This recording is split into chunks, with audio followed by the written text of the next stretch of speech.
همون کیسی هستش که الان دو تا از حامیان مهربون لطف کردن آوردن تحویل دادن به پناهگاه پردیس. من براش رگ گرفتم، فوری سرمو وصل کردیم و الان اقدامات درمانی اولیه رو انجام میدیم برای فرشتمون. به امید خدا که ایشالله هر چه زودتر حال این فرشته بهتر بشه. چشماش هم شستشو دادیم. معلومه که چند روزی به این حالت مونده، یعنی حیوان افتاده در حقیقت، بدون آب و غذا مونده و تو گرما هم گرمازده شده، هم حتما که یک مشکل داخلی هم داره. حیوان به شدت جرب هست. خواهش میکنم که مثل این حامیای مهربون خودتون اقدام بکنید، منتظر نباشید که ایرانی یه نفر بفرسته، چون ما توانمون محدود هستش.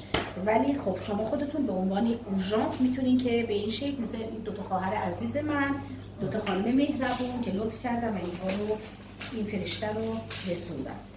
خب